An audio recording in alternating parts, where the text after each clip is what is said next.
Just to explain, first of all, innovation isn't a spelling mistake. It's the internal psychological half-sister of innovation. If you think about it, there are only two ways you can create economic value. You can find out what people want, and you can work out a really clever way to supply it, or you can work out what you can supply and find a really clever way to make people want it. And in economic terms, they're indistinguishable, they're equally valuable. We tend to spend 90% of our effort looking at the first. I would argue that the biggest future economic gains are actually going to come from the second. I go even further and say that innovation without behavior change isn't really innovation at all, it's self-indulgence. It's a very good quote by Stuart Butterfield of Slack saying that.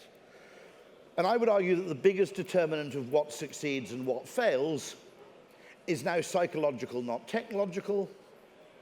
And it's a vitally important thing for you to understand that whether something is good or bad does not depend exclusively on what it is. It also depends on what you expect and how you look at it. Now, the original meaning of advertising is simply to direct attention towards something. And what we pay attention to, this is Daniel Kahneman's favorite insight from his Nobel Prize-winning 40-year career in psychology, is that what we pay attention to affects what we think is important. And by changing what people pay attention to, you change what people think is important, and by changing what's important, you can make something that's bad, good, or good, bad. One of my favorite examples of advertising, which I cite every time, is, you know that business where you're about a mile, you've just landed on a plane, and you're about a mile from the terminal. And you're expecting a nice little air bridge to walk off the plane with some semblance of dignity, and then suddenly the engine starts spooling down, and everybody on the plane, as of one, goes, oh shit, it's going to be a bus. And we've always had that, and we've always had that kind of slight feeling of resentment and feeling shortchanged because we don't even get a proper air bridge. And I'd always had that feeling until one day, a pilot on an EasyJet flight into Gatwick, the engines are winding down, we're all there going, oh shit, it's going to be a bus. Instead, he performs this brilliant mind trick. He said, I've got some bad news and some good news. The bad news is we won't be able to get you an air bridge because there's a plane blocking our gate. But the good news is the bus will take you all the way to passport control, so you won't have far to walk with your bags. And suddenly we all thought, hold on, that's always true, isn't it? It's just that nobody told us before. We never realized there was an upside. I actually had quite a heavy bag. I was quite grateful there's a bus. Next time you're on a plane, engines wind down, you're miles away, say very loudly to your companion, actually, I'm glad there's a bus because it'll take us all the way to passport control. You've just synthesized happiness and appreciation in everybody within earshot. So by changing what people pay attention to, you change what's important. And by changing what's important, you can make something bad good and something good bad. I mean, this trick is being played on you right at the moment, by the way. You've had some dry ice in the room. You've got probably the most impressive screen backdrop I've ever presented in front of. You've got magnificent lighting. You've got some cubes, fantastic sofas. Just look above your head. You're actually in a shed, okay?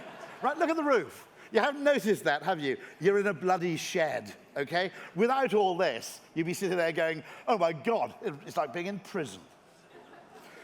And so innovation is simply the knack of going, actually, what's valuable isn't a product of what something is, it's also a product of how we look at it. If I can just move on to the next slide. This is where I look for the best innovation. Complexity economics, not standard economics. Not conventional logic. You won't find innovation in conventional logic because if there were a logical solution to a problem, someone would already have found it. Okay? In every really great idea, there's always an aspect of it that doesn't make sense. One of the problems of the human brain is we've been conditioned. The power of human reason has evolved not to help us make decisions. It's evolved to help us defend decisions, justify decisions, and argue a case. We don't have the mind of a scientist, we've evolved the mind of, it's not Stephen Hawking in your prefrontal cortex, it's George Carman QC.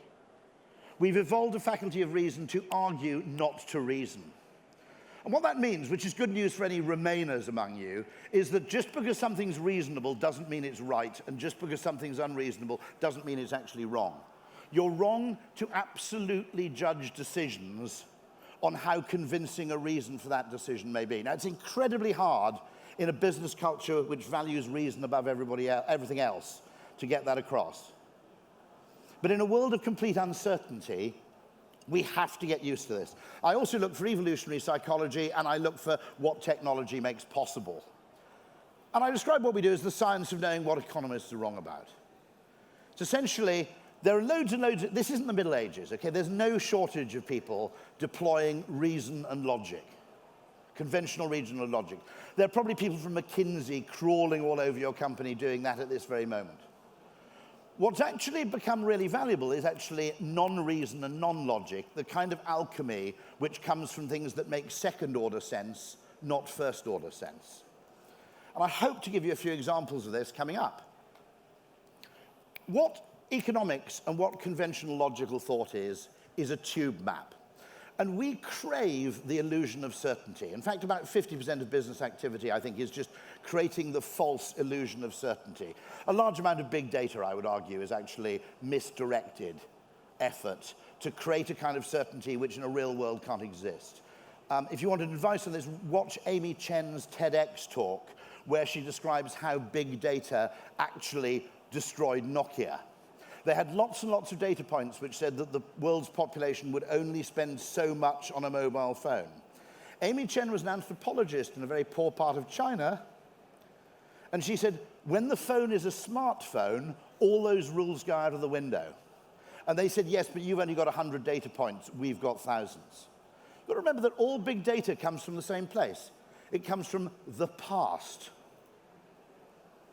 And the volume of data is not really a guide to its importance or even its reliability. If you think about it, on the Titanic, they had loads and loads of data points saying where icebergs were likely to be found, and iceberg dead ahead is only one data point. It just happens to be a really important one. And so trying to create this illusion of certainty as if volume of information correlates with quality of information seems to be really dodgy. What the tube map does is it makes the tube navigable. It does so at a huge price. And I could give loads and loads of arguments. The most common tourist journey made on the tube is between Leicester Square and Covent Garden, which is a distance where you can pretty much throw a tennis ball. That's because, of course, the tube doesn't faithfully represent distance, because tube stations are much more densely clustered in central London than the outskirts. The other thing to which the tube map pays virtually no attention at all is South London.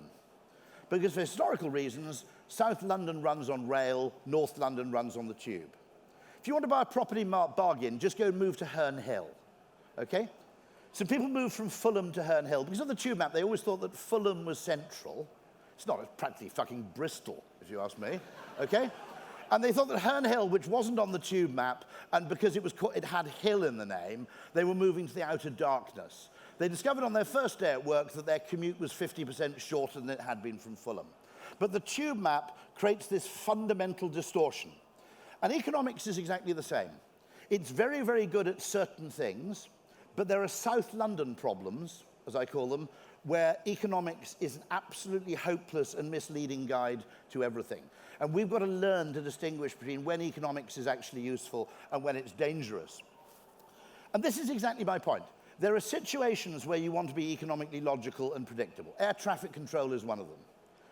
There are other situations where being logical is fatal. Military strategy, marketing strategy. If you're logical as a marketer, you end up in the same place as everybody else, which is a crowded field. If you're logical as a military strategist, you end up being predictable, which means you're dead.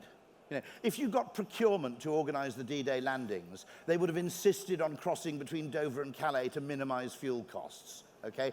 That's exactly where everybody was expecting people to land. And so one of the things you have to, which is why being a marketer is difficult, is because you're in an air traffic control environment where everything's trying to be predictable, logical, best practice, standardized, routine. And you've got to manifest a military strategy mentality, which is we've got to try to be different, and it may cost us to do so. And of course, the greatest joke of all of a military man in an air traffic control environment occurs in 15 seconds of Airplane, where Kramer Well, you all remember, there's a plane, for the millennials among you, there's a plane coming into land in extremely difficult conditions with an inexperienced ex-military pilot, and they're wondering what to do at the airport to cope with what's going to be a kind of emergency landing. And this is the 15 seconds you get. Maybe we ought to turn on the searchlights now. Oh. That's just what they'll be expecting us to do. That's essentially the marketing man in modern business. You're surrounded with their traffic control mentality of best practice, standardization, optimization, incremental improvement. And you've got to have this perverse mentality that goes, no, we're going to do something really strange. We're going to feature a meerkat in our advertising. That's why it's such a lonely life. And remember, as I said, logic is overused simply because if the answer were logical, someone would already have found it. Imagine for a second, okay, you're working in a soft drinks company and you want to compete with Coke. And for 150 years, Coke has been the most popular cold, non-alcoholic drink in the world apart from water. And you sit down. Now, remember, in any business setting, it's much easier to get fired for being illogical than it is for being unimaginative. I met Sir John Hegarty the other day, and I said, the funny thing is, if you'd turned up at the Audi factory and hadn't bothered to ask, what does Vorsprung durch technique mean, no one would have given you a bollocking, right? If you're illogical, your job's on the line. So what you do, you're in the soft drinks company, you want to compete with Coke, and you say, what we need to do is produce a drink that tastes nicer than Coke, costs less than Coke, and comes in a really big can, so people get great value for money. And nobody disagrees with you, and you put it out to research, and everybody agrees that's a brilliant idea, right? In fact, even if you fail, you won't get into any trouble. The only problem is the most successful attempt to compete with Coca-Cola in 150 years is this. It comes in a tiny can, costs a fortune, and it tastes disgusting. Okay? PG Tips was sitting there as brand leader in the tea bags category in the UK, and every now and then someone would try and innovate, and they ignored it because they said, we've got a pretty safe market dominance here. And then someone came along with an idea which they thought was laughable. In fact, it was so laughable, they never really even bothered to consider it as a threat. They lost their number one position. What was the idea? Making tea bags round, okay? Literally, bear in mind, okay, the great thing about being 53 and having worked in advertising for 30 years is eventually you reach this strange Zen-like point where you've just stopped trying to make things make sense. And it takes a huge amount of effort in our over-educated, over-logical world to cope with what I call, I mean, this is actually a philosophical question about radical uncertainty, that you never completely know. And so, just to move on, I mean, someone comes to me with a mail pack 2 years ago. They go, this is 3 times as successful as any other mail pack we've done, even though the offer's the same, the proposition's the same, and basically the target audience is the same. Why is this? And they've been all around the agency asking, and I said, I really hate to tell you this, okay? It's because there are rabbits on the envelope. About the only thing we've learned absolutely robustly in advertising in 40 years is ads with animals in tend to work better than ads without animals in. Now, actually, evolutionary psychology can explain Red Bull. Evolutionary psychology can explain why we really pay attention to rabbits. We've evolved to notice things with faces, particularly cute things, or indeed things you might eat. Red Bull, if you want people to believe something has medicinal or psychotropic powers, it has to taste weird. Medicine has to taste a bit strange for us to believe it's effective. That's just how we're wired. And so what I love to look at is I love to look at not only those freak things like round tea bags and Red Bull, which are the freak successes. My view is basically, working in consumer capitalism, it's like the Galapagos Islands for understanding human behavior. You know, all the weird anomalies are concentrated there in one place. Moist toilet paper. Will anybody admit to using it? I will, but anyone else? So there are about 4 people in the room who actually practice rectal hygiene. The rest of you are frankly disgusting. The fact that people don't use moist toilet paper is really, really weird. Because let's face it, if you went potting plants in the garden and you came in with your hands covered in mud, you wouldn't go, oh, I've got mud on my hands, let me rub them vigorously with some dry paper. You wouldn't do that, would you? You'd use some sodding water, right? And yet this fails. My theory, and I hope they've listened to me at Kimberly-Clark, is the reason it fails is just facings. You go into a shop, there is literally half an acre of dry toilet paper on sale, and then there are 2 small things on the top shelf of moist. And so unconsciously, the human brain goes, so the mainstream arse wipe is dry toilet paper, and there's that thing for weirdos and people with a medical condition up on the top shelf. How do you change this? You do what Walkers did. You produce loads and loads of variants to dominate the shelf space. And it looks like this is what they've done. There are now tons and tons, I was going to say flavors, that's the wrong word. You get my drift, okay? Similarly, I'm fascinated by things that fail. Video conferencing. My hunch is it was sold too rationally. That instead of being sold as the rich man's British Telecom, it was sold as the poor man's British Airways. It's what you're allowed to do when you aren't allowed to get on a plane. And it became a low-status form of communication. There's a whole amount of weird Darwinian psychology in business communication. Quite a lot of it involves costly signaling. That you make a lot of trouble to get to a meeting to signal the importance of your client. You know, so important to you, Mr. Client, I was prepared to get up at 4 o'clock in the morning and travel to Heathrow. So in business, things that are actually easy encounter a weird kind of resistance. Have you noticed this with telephone conference calls? That even senior people, in fact, especially senior people, it's a badge of honor to be shit at telephone conference calls. You dial in late, you know, you dial in from some ludicrously inappropriate place like the local sawmills or a rocket testing ground. Okay, and you do that almost to say, look at the sacrifice I've made to attend this meeting. You could have just gone to a quiet place and dialed in 5 minutes early, but that would make it look easy. Now, I think there is a technology here. I've just bought the first one in the UK. I had one imported from the US. This is an interesting video conferencing technology. It's called the Meeting Owl from Owl Labs, funded by Mark Rubin, who's the guy who sort of created Android. What's interesting about it is it sits in the middle of the table. It has a 360-degree camera, which automatically zooms in on whoever's talking, but if 2 or 3 people are talking, like an early episode of 24, it creates a split screen and shows everybody at the same time. Why is that important? Because for 1 million years, bit of evolutionary psychology again, for 1 million years, every human meeting has involved sitting around in a circle around something. And it might be a fire, it might be a boardroom table, but the old video conferencing mode, where you all sit as if you're on a bus facing the same way, that just feels weird. So this Meeting Owl, Amazon, 799 quid. I don't get any commission, I just think it's great, okay?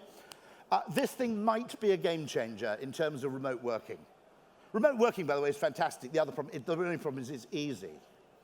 I once realized I could do my job from Barbados, but then I realized that people would be so resentful of me living in Barbados, they'd never give me any work. And so I hatched this brilliant plan to invent an ill relative who needed to be looked after in Leeds, okay? And then I'd buy a Leeds phone number, which diverted to Barbados, okay? And I just have to hope the monkeys would be quiet when anybody phoned me up.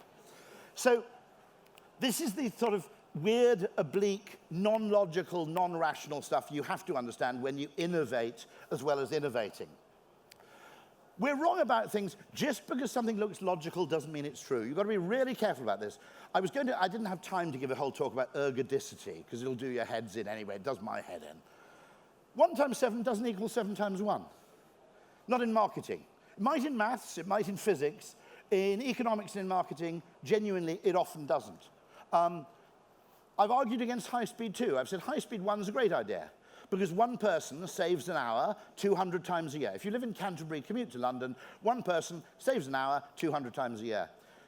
No one commutes from Manchester to London 200 times a year. So what high speed 2 does is it saves 200 people 1 hour once a year.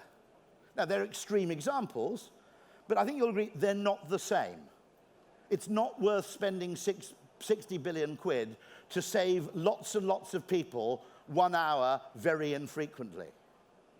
By the way, if you want another example of this, Amazon Prime. 7 people don't mind paying £3 for delivery once. 1 person does mind paying £3 for delivery 7 times. That's why Amazon Prime has to exist. But most mathematical models that attempt to capture the market in maths don't distinguish between 7 times 1 and 1 times 7. I've had a long argument with airlines about this. I've said one businessman paying 26 quid to check in 1 bag is probably fine. A father of 5 paying 104 quid to check in 4 bags is not the same thing at all. And yet most of our models of pricing don't even take account of really simple things like this. In fact, when one online retailer introduced their own version of Amazon Prime, the average number of sales annually went from 1 to 6. Okay? That's how big a deal this stuff means. And maths hides it. It hides as much as it reveals. Because when you multiply, okay, 1 times 7 and 7 times 1 both come out as 7. But they're not the same thing. Just because something's expressed in a mathematical form doesn't mean it's particularly useful information. You may have destroyed information in the very process of calculating things. And so I'll go very quickly. Here is a David Rock model. He's a New Zealander based in New York. And here are 5 things which humans care deeply about, which economists don't understand at all. Status is called SCARF: status, certainty, autonomy, relatedness, fairness. Just to prove how innate this is, in fact, it isn't just humans that care about fairness. I'll very quickly show you this example from some of my and your close relatives. This is what happens when you pay capuchin monkeys unequally. Bit of volume? A very famous study, and there's now many more because after we Bit did this louder. about 10 years ago, That's perfect. it became very well known. And we did that originally with capuchin monkeys, and I'm going to show you the first experiment that we did. It has now been done with dogs, and with birds, and with chimpanzees, but with Sarah Brosnan, we started out with capuchin monkeys. So what we did is we put 2 capuchin monkeys side by side. Again, these animals, they live in a group, they know each other. We take them out of the group, put them in a test chamber. And there's a very simple task that they need to do. And if you give both of them cucumber for the task, the 2 monkeys side by side, they're perfectly willing to do this 25 times in a row. So cucumber, even though it's really only water in my opinion, but cucumber is perfectly fine for them. Now, if you give the partner grapes, the food preferences of my capuchin monkeys correspond exactly with the prices in the supermarket. And so if you give them grapes, it's a far better food. Then you create inequity between them. So that's the experiment we did. Recently, we videotaped it with new monkeys who had never done the task, thinking that maybe they would have a stronger reaction, and that turned out to be right. The one on the left is the monkey who gets cucumber. The one on the right is the one who gets grapes. The one who gets cucumber, note that the first piece of cucumber is perfectly fine. The first piece she eats. Then she sees the other one getting grape, and you will see what happens. So she gives a rock to us, that's the task. And we give her a piece of cucumber and she eats it. The other one needs to give a rock to us. And that's what she does. And she gets a grape. And she eats it. The other one sees that. She gives a rock to us now, gets again cucumber.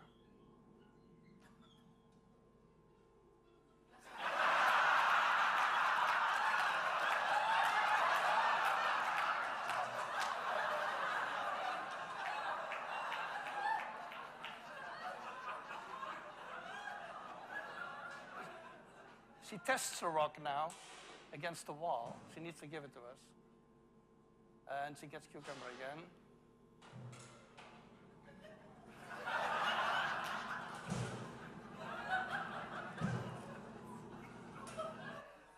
So this is basically the Wall Street protest that you see here. So I'll be very quick now because I'm running out of time and I must be fast. But status, certainty, autonomy, relatedness, fairness. Innovation often depends on boosting one of those. If you think about it, video conferencing was the low-status version of British Airways. They put you in a basement room, okay, with a concrete wall with no windows. Okay? If you'd made it really, really expensive and insisted the equipment could only be installed in the chief executive's office, people would have been gagging to video conference. That's how they marketed Post-it notes. I haven't got time to tell you the full story, unfortunately. If you look at really interesting ideas, Uber is a brilliant masterpiece of generating certainty. Before you book a cab, it manages your expectation by telling you how long you might expect to wait. So you don't even commit to booking before you have some expectation of whether it's a 5-minute wait or a 20-minute wait. Then when the cab is approaching, okay, Best thing London Underground did to improve passenger satisfaction wasn't faster, more frequent trains, it was dot matrix displays on the platform. We'd rather wait 9 minutes for a train knowing it's coming in 9 minutes than wait 5 minutes not knowing. And there are tons and tons of ways you can do this. I did an innovation with this with a home visit service where I said, don't give them 1 hour deliveries, give them a morning delivery, but say you'll text an hour before you arrive, and you'll achieve 90% of the emotional gains at 1% of the cost. And in this case, you can watch the car approaching. So instead of going, oh my God, is that it round the corner? Maybe he's already there. You can sit in the pub enjoying your pint and go, oh, look, he's stuck at those traffic lights. It also boosts status. Does anybody else do this, where you time your arrival on the pavement to coincide with the car drawing up? Because it makes you feel like Kaiser Soze at the end of The Usual Suspects, okay? It makes you feel like Louis XIV. Whereas standing around in the rain going, maybe that's my car over there, that's a low status activity. The relationship is also boosted by the fact that no paper changes hands, so it feels like a service, not like a transaction. When you pay contactlessly, by the way, things feel about 15% cheaper than when you pay conventionally. So don't drop your prices, just accept different modes of payment. Heavens above, right? The other thing you've got to realize, who here's in UX? Not enough people. Only one person? What? What the hell are the rest of you doing? Right. The environment affects our behavior. Don't assume when you look at consumer behavior online that it's a product of preference. It can also be a product of the way you design choice.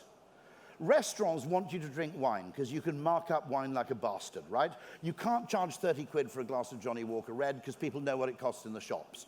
But you can buy a case of €5 Chateau de Merde, 2015, mark it up to €50, and everybody goes, marvelous, hint of black currants, that unmistakable Syrah, etc., right? How do restaurants get you to drink wine? You arrive, there are already wine glasses on the table. They give you a choice, which is not called the drinks list, it's called the wine list. The choice architecture of the wine list, it's a bit like toilet paper. It's basically 95% wine with 3 pages of a ridiculous variety of wine, and then like a small crappy page at the back for the perverts and deviants who actually want to drink beer or spirits. And then the final bit of genius, they only hand out 1 wine list. Now, there's only 1 alcoholic drink you can share, right? Apart from tequila slammers, okay? I'm very skeptical about wine. I think wine is basically just alcoholics trying to pretend to be connoisseurs. Because, if you notice, if you go out to lunch and you have a couple of bottles of wine, everybody thinks that's fine.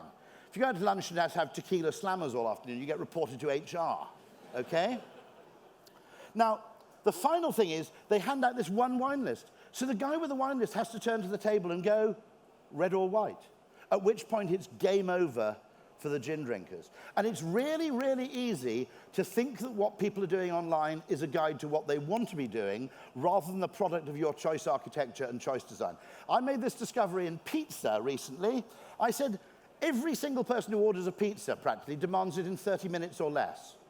I said, is that because everybody's that impatient? Or is it because actually you're made to feel like a weirdo if you don't? When you phone up a pizza company, they assume you want it immediately. When you go to an app, it says ASAP as the default. Go to the web page, 30 minutes is the default. I said, test 2 things. Because if you can create a norm around 45 minutes or an hour, you can get more than 1 pizza on 1 bike, which saves you a fortune. I'm talking to a business audience here, so I say, saves you a fortune. If I was talking to an academic audience, I'd say, helps cut carbon emissions, okay? But it's the same thing, right? Now, they tried it. They tried it also with time of day rather than duration of wait. They found you could make the default 1 hour without losing any sales. The number of people who are happy taking a longer wait meant you could actually get 2 or 3 deliveries on 1 bike rather than 1 at a time, just-in-time delivery. And don't ask me to explain this, customer satisfaction went up 50%. I don't know why, okay? But test weird things. Test counterintuitive things because your competitors won't. A huge amount of choice architecture says much more about the person who designs the UX than it says about the actual audience. If you notice, Google navigation assumes that you're American. And if you're an American, you either have a car. The only reason you're using public transport in the mind of an American is because you don't have a car. And so you ask to make some journey on Google navigation, and if you ask for the public transport option to get from Kent into central London, if you ask about the train, it'll assume you're using the bus to get to the train station.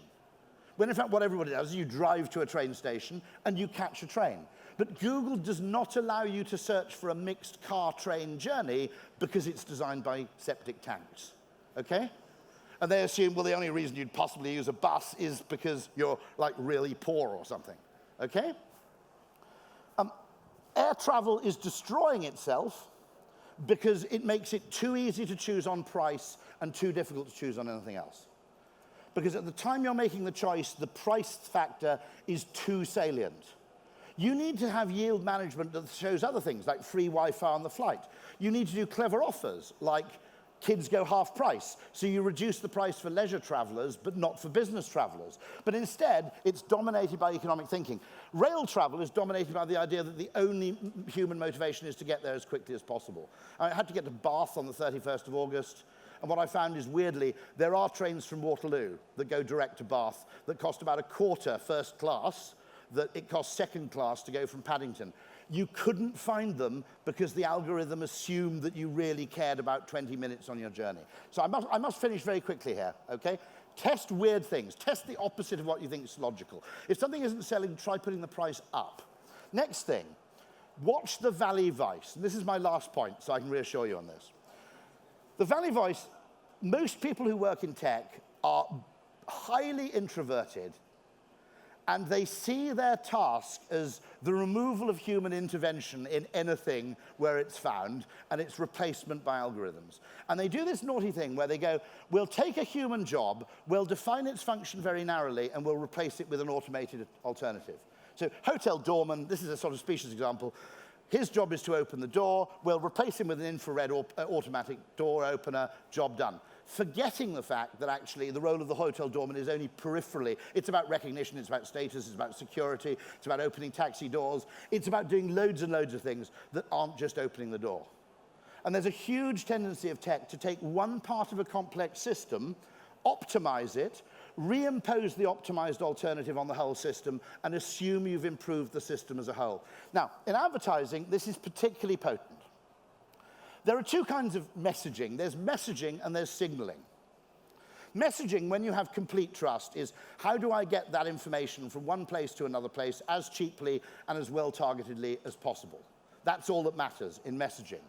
In signaling, where you don't necessarily trust the sender, there's a whole load of other stuff going on, opening the door, as it were, okay? So in signaling, the cost of a message is evidence of your sincerity and the faith in your product. Because it wouldn't pay you to advertise a product up front expensively unless you believed it was going to be repeatedly popular.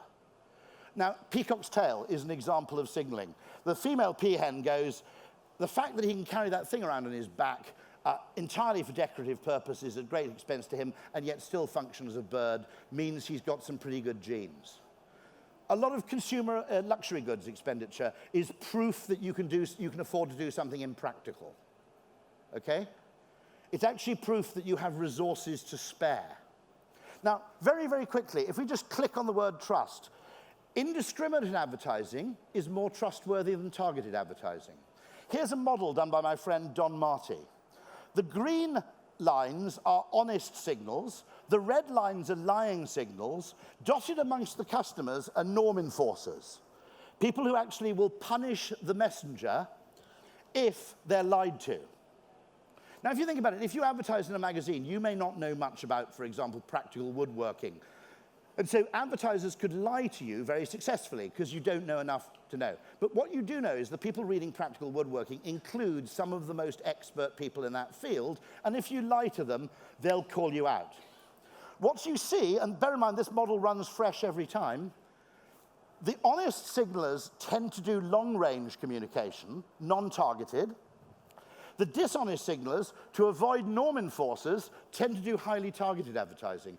And that happens every time you run that model. Don Marty at Mozilla is the person who contributed this model to me. We haven't yet worked out how to do high-trust communication in a highly targeted, inexpensive medium. The very fact that it's inexpensive makes it less trustworthy. The very fact that it's targeted makes it less trustworthy. And I can end here very quickly if we go on to the next slide. When we get married, we make our vows in front of everybody we know simultaneously. We don't go door to door making our vows. We do it in front of a huge crowd where one person could call us out. Secondly, we do something really expensive up front as proof of long-term commitment.